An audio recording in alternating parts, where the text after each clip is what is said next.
More than 2 crore people travel in trains every day, and every year about 8 crore people travel in Indian Railways. In the last 2 years, we have seen much thrust on the modernization and transformation of the railways ever since Mr. Suresh Prabhu took the charge of the railways. Before that, we have mostly been talking about financial crisis, the condition of the railways not being so good, about 5 lakh crores of projects being stuck because of lack of funding. But things are changing. We have with us Minister of Railways, Mr. Suresh Prabhu with us. So to begin with, let me remind you an anecdote that you had talked to us when you came here for the first time.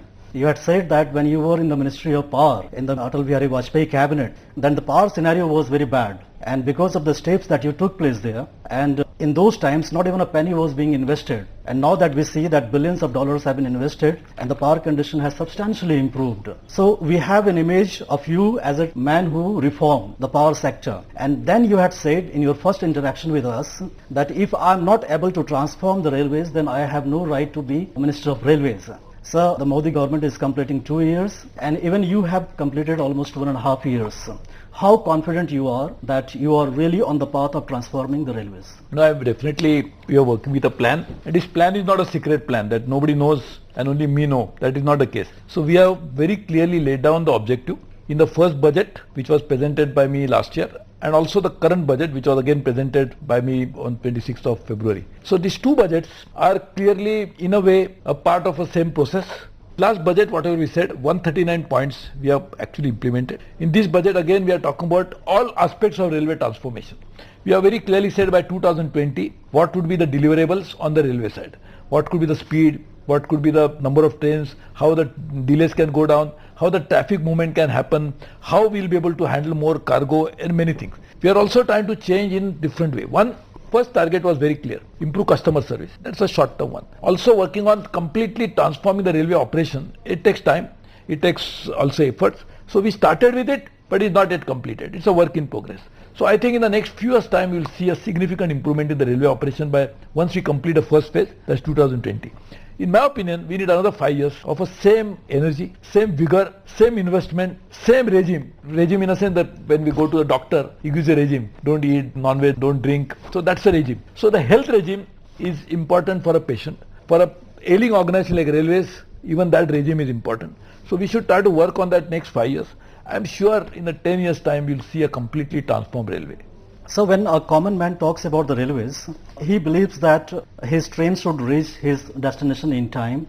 When he goes to buy a ticket, he should get a short ticket and he should travel safely. The statistics that we have got the last year that about 2,828 kilometers of new lines, doubling and tripling projects have been completed, which is much higher than the previous figures. So do you think that the capacity augmentation, which was real thrust of your first budget, is paying fruits? You're absolutely right. For the trains to reach on time, we need augmented capacity because today there are more trains running on the track than the tracks can handle. For example, Delhi to Calcutta, which goes from UP, Bihar, most populous state of India. The capacity utilization is 150%, 160%. So obviously, if there are more trains running than the capacity can handle, it's like the road. If there are more cars on the road than road can take, the speed will be reduced. Same thing in Mumbai, if you are going from Delhi to Gurgaon and there is so much of traffic jam, probably you can reach in half an hour, but that takes 1.5 hours, sometimes 2 hours. So that is what is the situation in case of railway. So augmenting capacity is very important. Today, the augmentation of capacity has begun, but will not be completed at least for the next 3 years' time. So after 3 years, you will see a significant improvement in the railways performance in terms of punctuality. But I must add, in the short term, if you compare the last year's punctuality, we have been able to improve it by to almost 85%. And some places it is like today only person tweeted to me that from Chennai to Bangalore he went and the train reached before time and reached before time. But in areas like UP and Bihar, the trains are delayed thanks to the huge capacity constraint, particularly in Mughal Sarai to Allahabad, which is the biggest critical bottleneck. So if your heart is choked, it's a problem. But if the critical artery of that heart is closed, then it's a bigger problem. You can die also. So that is how it has happened. The Mughal Sarai to Allahabad is the most critical artery blockage. Though Calcutta to Delhi, whole thing is in trouble, but that's a major thing. So I think I can be very sure once you complete this augmentation work, doubling, tripling, fourth line, fifth line, putting bridges wherever there are problems, then creating traffic facilities, so to create more loops, more stoppages, more ways of transporting railways. I think then we will be able to reduce the delays.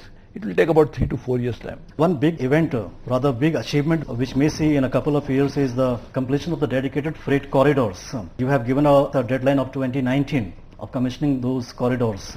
What would be the impact?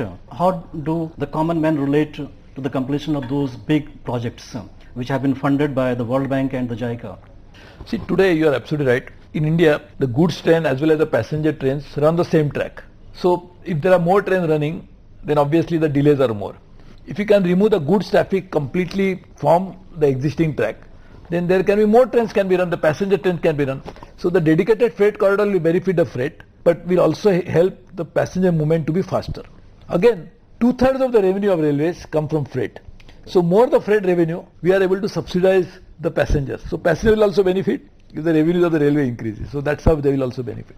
Thirdly, the idea is that passenger trains are now not running effectively because every time there is a conflict for the person who is deciding which train should get priority. If he gives priority to goods train, passenger trains will be delayed more. Sure. So that conflict will also be properly addressed. We'll be able to over a period of time bring in a different type of a concept of somebody independently regulating which train should get precedence. So all of that will happen if there is a capacity addition. 2019, our target, that's why I said 2020, we should be able to have goods train which are timetabled. Today there is no timetable for goods train. We will be able to increase the speed of passenger train, average speed of all trains. It is not just bullet train. All trains in India will be able to increase the speed substantially. We are launching 4 more products. One is Tejas, one is Antyodaya Express for completely unreserved railway for the common people.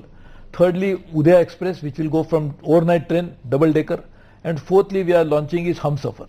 All these products will also enhance the customer service substantially. But to run those trains, we need new capacity, which we are doing.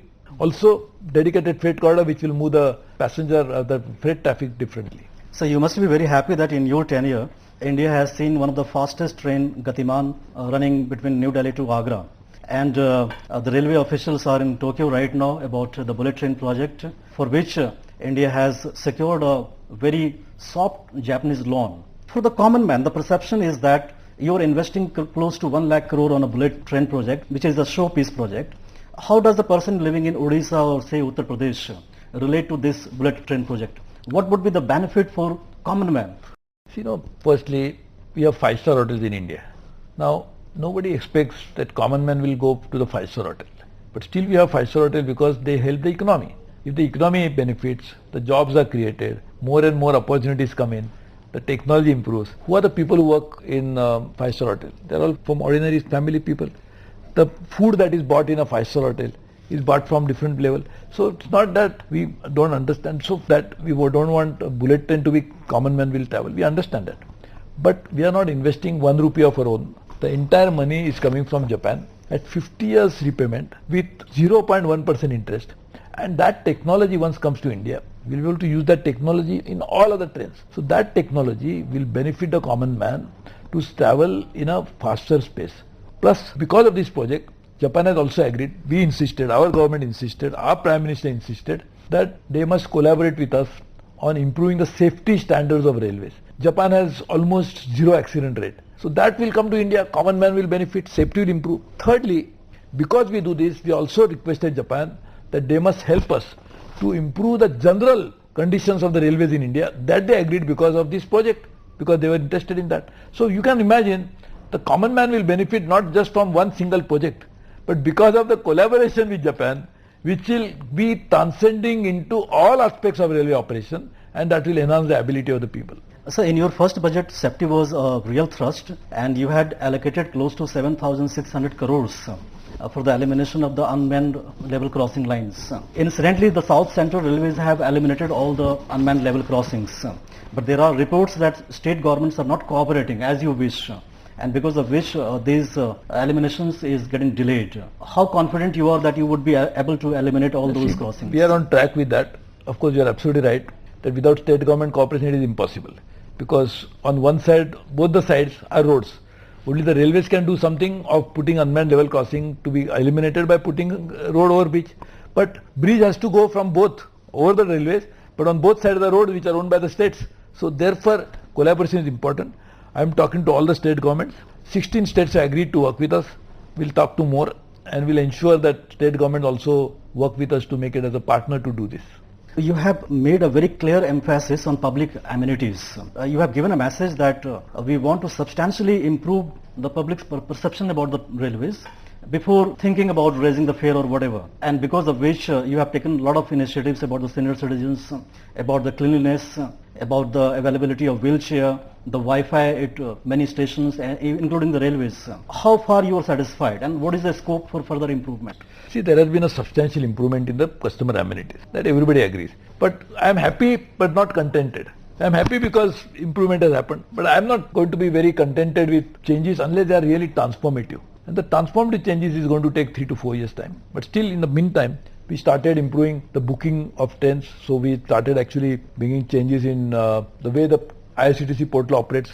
We are starting now e-catering in most of the trains. We are starting base kitchen so that quality of food will improve. Cleanliness, we have started mechanized laundries so that linen can be improved. We are cleaning of station, cleaning of coaches. We have started Clean My Coach SMS service. You SMS and people comes and cleans it. We have started that service.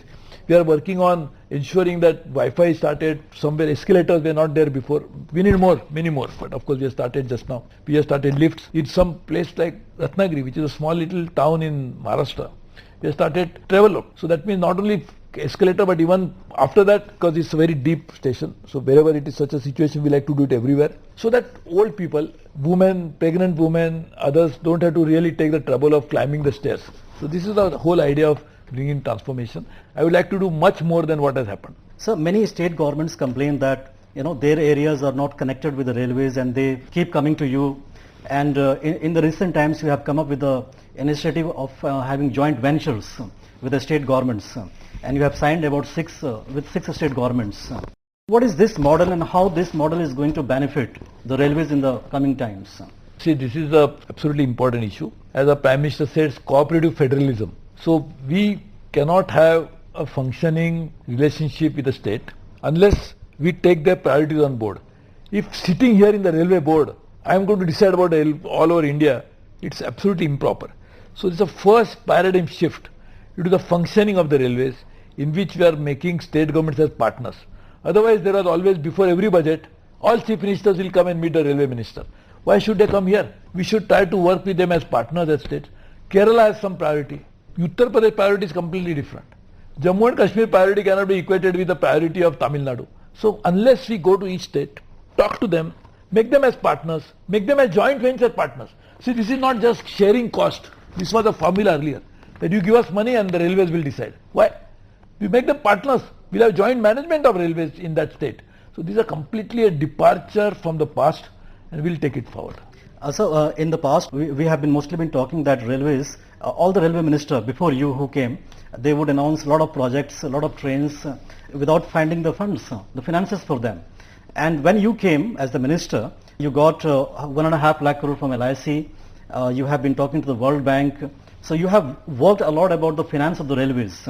Now the railway projects have secured financing models available with them so that they can begin and execute the work. How you have done it? This is very clearly that railway needs investment. We compare Indian railway with Chinese railways, Japanese railways, European railways. Those railways have invested tons of billions of dollars into the railways, and that's why the railways could do this. We are investing, what we are planning to invest now in the railways is what China has been investing every year, what we want to invest in 5 years. What we are investing till 2014 was peanuts. And therefore, there were large number of projects which were not completed, as you said in the beginning.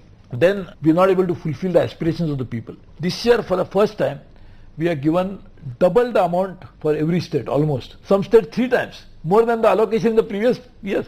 So that's how we have been able to increase the speed of implementation to even 7 kilometers a day, which will be now 19 kilometers a day in the next few years' time. This is phenomenal. Otherwise, if you go by the speed of implementation, it would take decades before we can even achieve small, modest target. Population is rising, demand is increasing, so we decided to change it, and therefore we needed money for it. So we said, we don't have money, I cannot just blame the finance minister for it, as was the case in the previous government.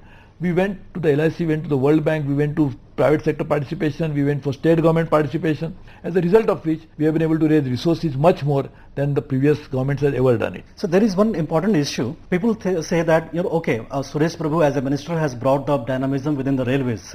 If there is another minister in the railways, would this continue? And you have taken some measures like delegating powers to general managers, to the divisional railway managers, restructuring the railways. So are you setting the process so that it is not dependent on a person who is in charge of the railways? It's a very important question. How to institutionalize the change? That's what exactly I am doing. In fact, I am doing in such a way that it will become a new system, new structure, new changes will be institutionalized. So it will not be dependent on who is sitting in the chair. It will be completely an organization has to be institutionalized. That's why it takes time. See, institutionalization anything is very important. Otherwise you can just announce something, big bang things, nothing happens on the ground. I don't want that to happen. We want the changes to be sustainable, stable, permanent. And that's what we are trying to do. Institutionalizing it, that's our legacy issue for the country to benefit from the changes that take place today. So you have taken a few steps which are for the protection of the environment, like having solar energy, like plantation of 5 crore saplings. What railway can really contribute toward better environment? We created for the first time Environment Directorate. We are now providing for every new project 1% money to be used for environmental issues. We are completely, LED lights will be put wherever. We are putting solar lamps, solar power, 1000 megawatt. Water audits have started, energy audits have started. Water recycling will take place, waste to energy will happen, plantation of tree will take place. So many environmental initiatives have been initiated because wildlife, we are also working on wildlife, also increasing the awareness about wildlife, our stations like Samai Madhapur, which is a gateway to Ranthambore, where we are trying to put tigers and wildlife pictures on the wall so that people will get sensitized. The whole idea is that railways should also reflect the priorities of India, priorities of the world. So whatever humanity needs, railways should also try to do. So one critical aspect about the railways, and that has happened after you came, that the grievance redressal on the real-time basis with the use of the social media, the sheer volume of the customers of the railways, and the kind of things that you are doing to resolve, how are you doing it, and what kind of process you are setting in? First, I started it myself. I used to tweet and try to follow the tweet. Now we are again talking about institutionalization. So we have created a very structure here. So there is a team here which monitors on a real-time basis. We have created a team for general managers. All general managers, I have ordered them that they must be on Twitter handle. All DRMs must be on the Twitter handle. So now we are institutionalizing this, as you correctly asked me the question. It's no longer Suresh Prabhu as a minister doing it, but we are institutionalizing it down the line through the railway system. By 2020, Mr. Suresh Prabhu has said that the speed of the passenger trains and the freight trains would double, and also the people would have assured tickets available with them. Mr. Prabhu, thank you very much for talking to us. Thank you.